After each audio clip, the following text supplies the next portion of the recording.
Paris, the most coveted city in history. Since its beginnings 2,000 years ago, Paris has drawn to it lovers of beauty, of learning, and of liberty. Scholars, churchmen, artists, those who have given us our civilization, and those who have tried to take it from us.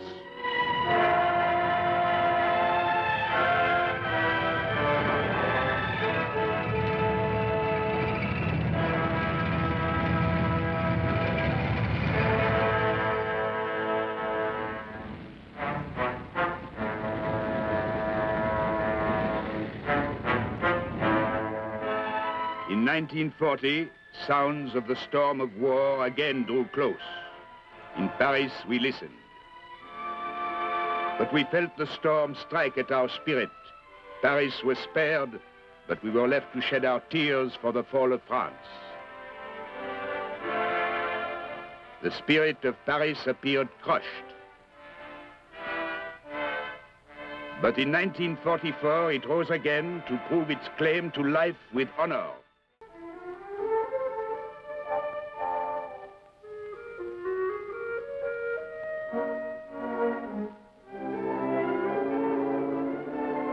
Each dawn is a new beginning. For us who have lived in Paris all of our lives, for us who live here from day to day, it is more than a city. It is a way of life. It is a meeting every day of the present with our sometimes glorious, yes, and sometimes bitter past. It is civilization, Paris is. It is the spirit each day reborn in 3 million lives that makes us one.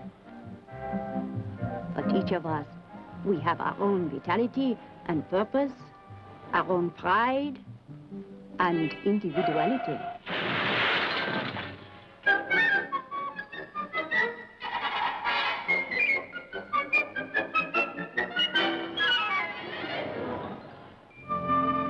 Beautiful? Mais oui. Never are we too busy to stop and see how beautiful Paris is. Its cathedrals that celebrate the long history of our faith, arches that celebrate our victories, buildings our dedication to the arts, but it is our lives around these buildings, these monuments, that makes them live. It is the love of learning, not the buildings of our Latin Quarter, that celebrates wisdom. It is we, the people, not the stones, that are Paris. The beauty of Paris, alors, what really does it celebrate but the dignity of human life? And our triumphal arches, but the dignity of man. The dignity of human life, the dignity of man. Ah, we learned again their meaning and their cost. We learned again that summer of 1940, seeing them crushed before our eyes. Loyalty, sacrifice, devotion, those Paris has inspired always. But envy it has inspired too, and greed. May we, every passion of man, Paris has inspired and survived. Did not for centuries Paris fight wolves in its streets at night to serve the day as the center of culture?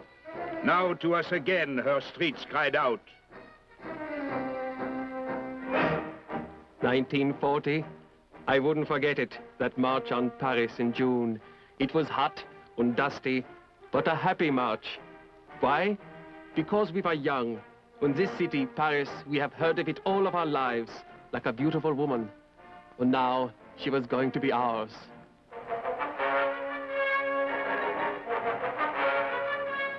But with empty streets, Paris welcomed us. Yeah, but was this not better than guns? After a year of war, after the cities we had found necessary to destroy in Poland, Norway, Holland, Belgium, now to take Paris unharmed, even the Führer himself, we heard, thought the war was over.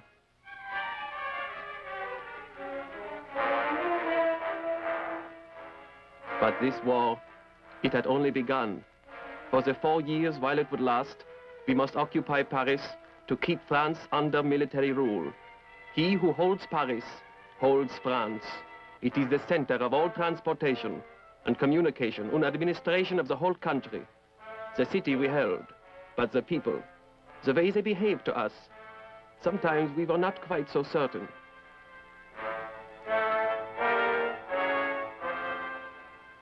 But what could they do, the French, with no army left? That is war. The soldier obeys orders. To occupy so charming a city, of course, these orders were not hard to obey. For even our officers, I think, military discipline sometimes left their minds. Yes, and war too. Was it not all agreed Paris was an open city?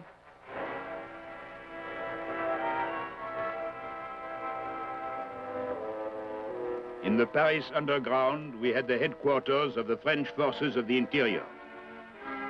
With the Gaullists, the Maquis, the Communists, we had all worked against the Nazi occupation. We had few weapons, only sabotage, and always the threat of reprisals. Now at last we could prepare for our parts in the liberation as the Allied armies swept toward us to Normandy in 1944.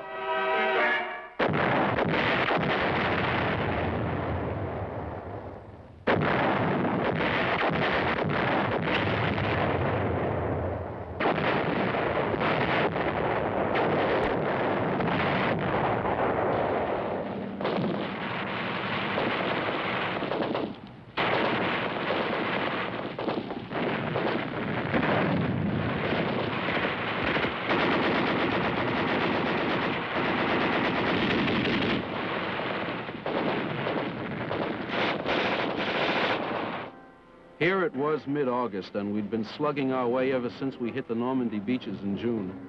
Up ahead somewhere was Paris, but it didn't look like we'd be lucky enough to see it. Our goal was Berlin, and we heard the plan was to isolate Paris and bypass it.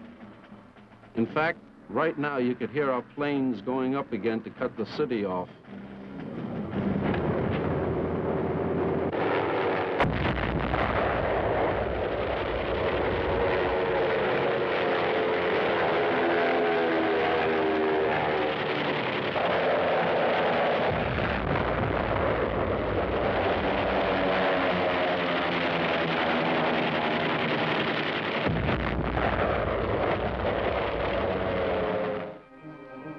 Barely 100 miles from Paris when we'd clobbered the Nazi 7th Army at Argentan.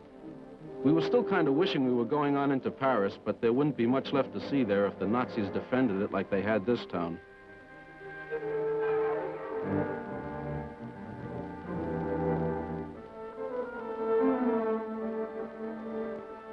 It was when we got a chance to stop and sample French hospitality or sit down for a few minutes with a cigarette that we talked about what we'd like to do in Paris and what it would look like if we ever did see it. Would Notre Dame look like this?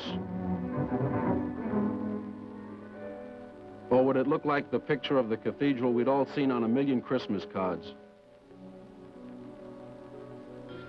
And would it all be as beautiful at night? We knew Paris was really blacked out, but we'd heard it called the City of Light, and that's still the way we pictured it.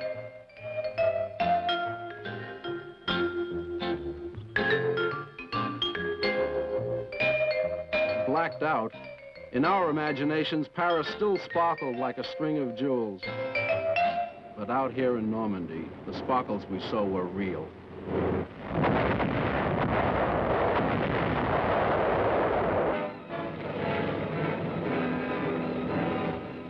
The soft life at Paris, it was gone.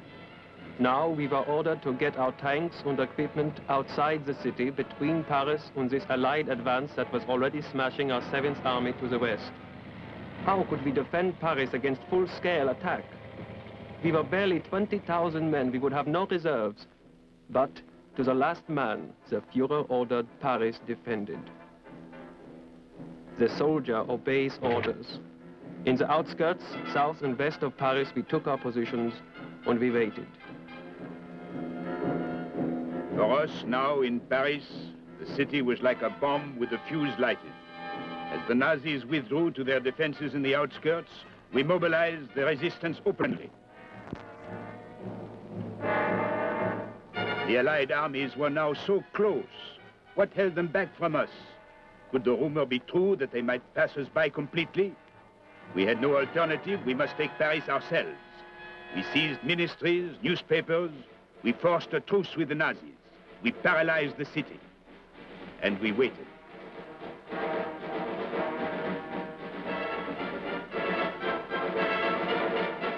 By now, some of us were right up within spitting distance of Paris. We still had a war to win, but we began to hear that Paris was falling anyhow.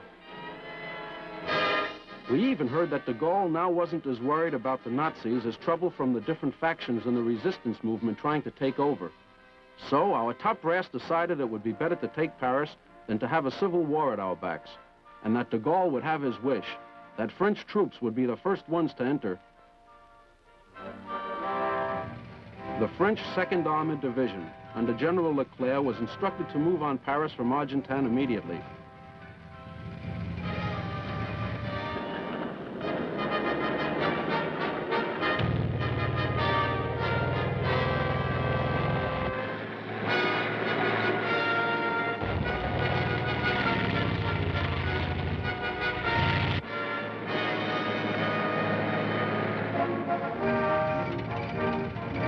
In the small towns around Paris, there were rumors and confusion wherever we went. The French were tearing down roadblocks so we could get through, and we heard that Paris had already been liberated by the resistance forces. We heard the Nazis had already signed an armistice and just wanted to get out of town in one piece. Anyhow, General Giraud showed up with our 1st Army's 5th Corps to back up the French advance.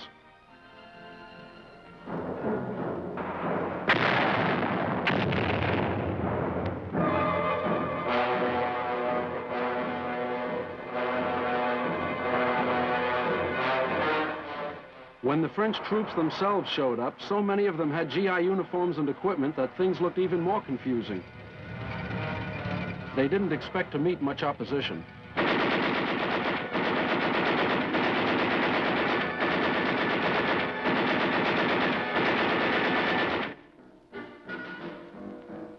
Now came the Führer's order.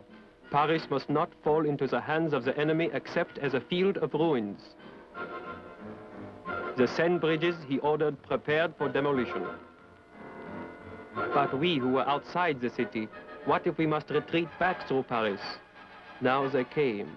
We were waiting.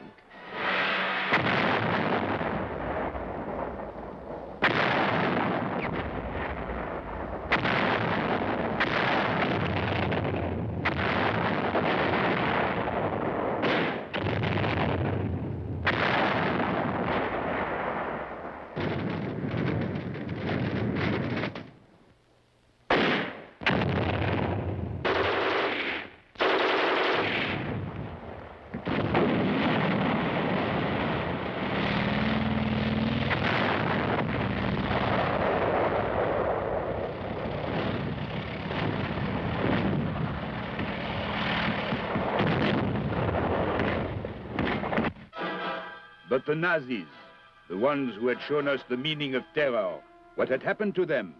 Were they so badly off now that they must send children to do the work of men? Childhood? For some of us, there had never been one. There had only been war.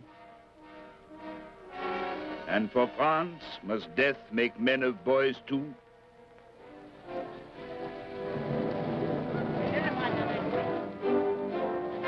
They came closer to Paris, but so slowly it seemed. Now we learned that Leclerc was slowed not only by the enemy. Each step nearer to us, tumultuous welcomes delayed his troops. Outside Paris, at the town of Rambouillet, they were engulfed.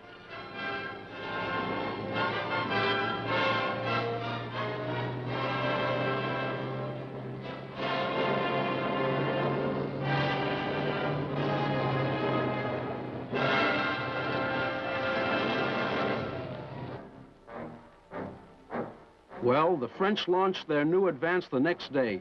If ever the world was waiting for the sunrise, it was that morning. But there was rain, then drizzle, and more rumors. The latest was that the Nazis had mined the Paris sewers and were ready to blow up the bridges. Finally, all that was real was blood and gunfire.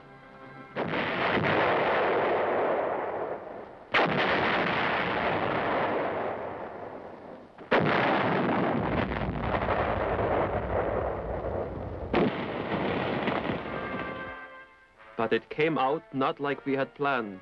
We, professional soldiers, being herded like cattle down village streets by country farmers. In Paris we waited, but with elation now, not fear. The resistance movement, the French forces of the interior.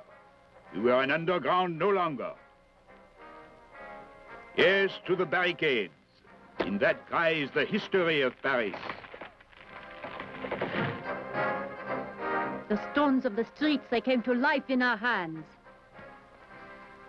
Already stained with French blood, these stones, torn from the walls of the Bastille in the Revolution. Yes, and always they have risen in the barricades where the people of Paris meet their oppressors at last.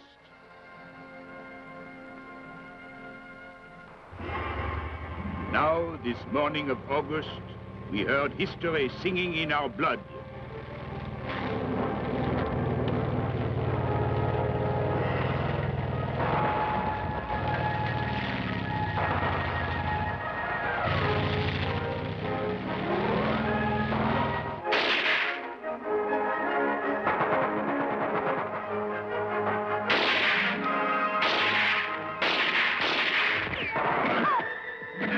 Before our eyes, it was really happening. Our city, Paris, being liberated. Oh, the confusion of history when it is being made, that we could see but a corner of it before it was pulled away into the past.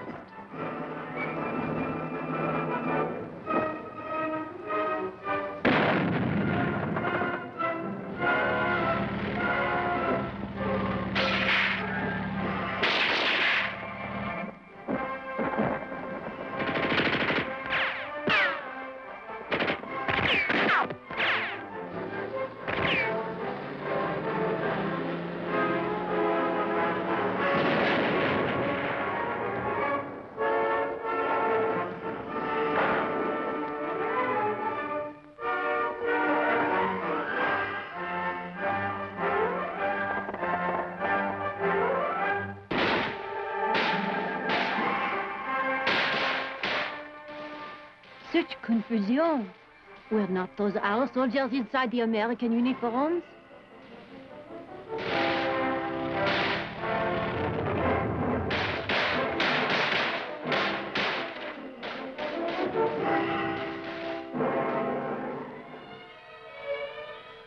Like all history, it took its price. Yes, the price from those who expected to pay it. But a price, too, from us who could fight for Paris only in our hearts. And the highest price from those who became part of our history forever.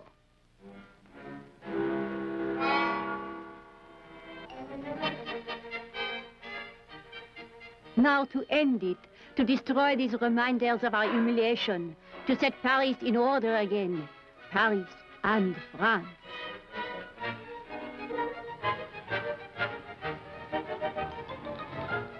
We crossed the Seine River that morning, and when we came into Paris, we could hardly believe it was real. Really Paris, here all in one piece. And the people in it still alive. They sure were.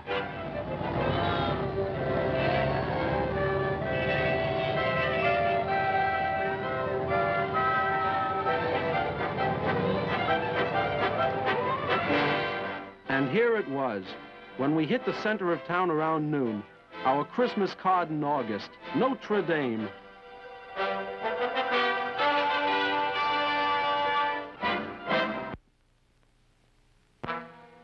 In the Montparnasse railroad station, a command post was set up by General Leclerc. Now he prepared to go and receive the Nazi surrender.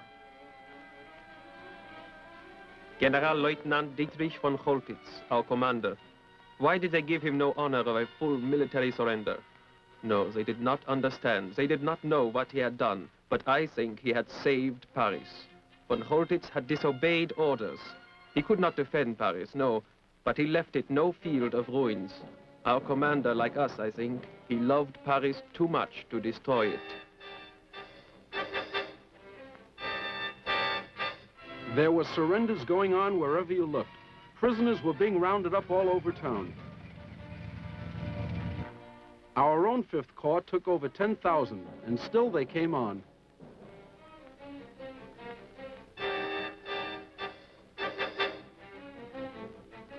Were these the same streets where just yesterday we had commanded? And were these the French people we had so quietly lived here beside for 4 years? All this time had it been burning inside them, this fury and humiliation they poured on us today.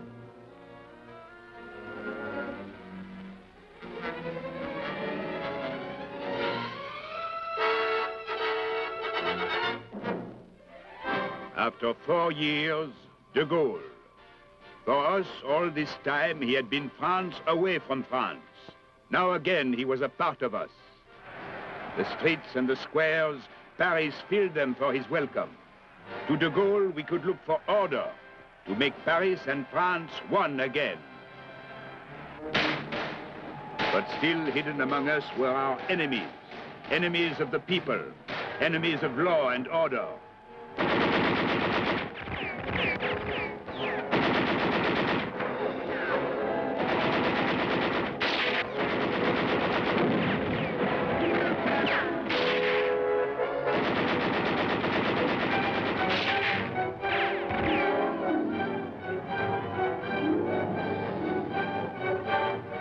Communists, fascists, criminals. In 4 years, the Nazi occupation had bred a disease of hatred and greed in desperate men. Spirits rotted by collaboration, by dreams of power. Now we woke them in a hurry. Paris belonged to the French again, all right. They turned the city upside down with victory, and you couldn't escape their gratitude, their excitement, even if you wanted to.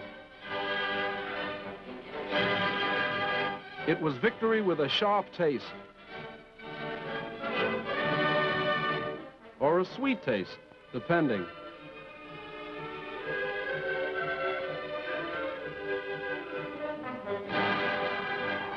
And the next day, they had a parade, right through the middle of Paris. The enemy was hardly outside the city. Nazi holdouts and snipers were still hidden all over town, but nobody seemed to care. Why, they packed the streets. Yes, this parade, we were warned it was dangerous. De Gaulle himself, he knew this. But the danger, that was why we must have the parade. His loyalties to France, they had been scattered for 4 years. Now we wanted only to show that order had returned, that free France stood again as one.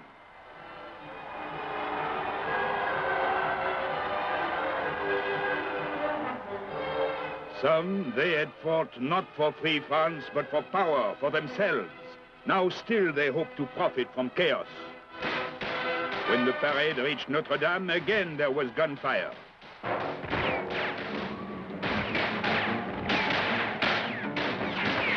But de Gaulle, he had only disdain for these enemies. This courage, yes, we would follow it anywhere. Napoleon was right, bien sûr, when he said that we French have vanity, levity, independence, and caprice, with an unconquerable passion for glory. We would as soon do without bread as without glory.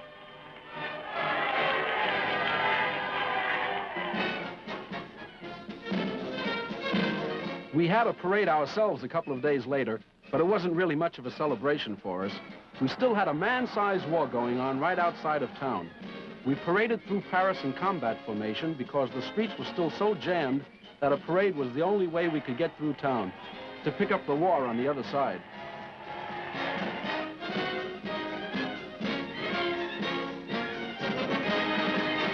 A glimpse of a familiar building or a monument from the corner of an eye, and before we knew it, we were through it. That was all the look at Paris some of us ever had.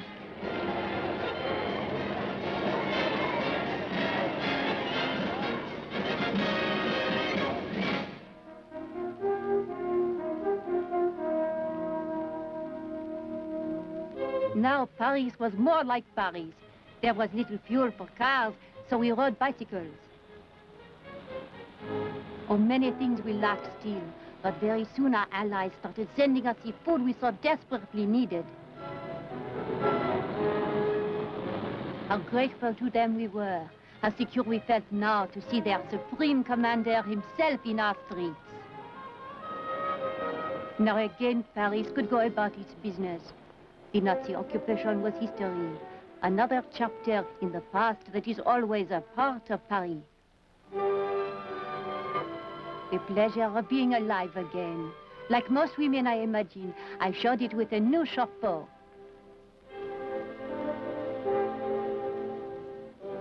After 4 years, Paris at peace. Peace. But tears must be shed for those who helped win it, like these 27 members of the resistance buried together with a single funeral. While on the roads leading from Paris, these Nazi dead, there were no tears. They had won nothing for anyone. Outside Paris, history swept on, leaving behind it the past to seek something familiar, the future something new. Past and future, to us now all look the same anywhere. We drove on across France, across Belgium, toward the German border. In the Ardennes forest, we met a new enemy. Winter days passed without dawns or sunsets. Days as alike as the trees around us, as alike as the roads we followed. They were days as alike as the faces of the prisoners we took, passing in endless lines like the endless weeks of that winter. But with the spring in Germany, we found a new kind of prisoner, the French prisoners of war that we liberated, to start their long trek home. And once more, Paris waited.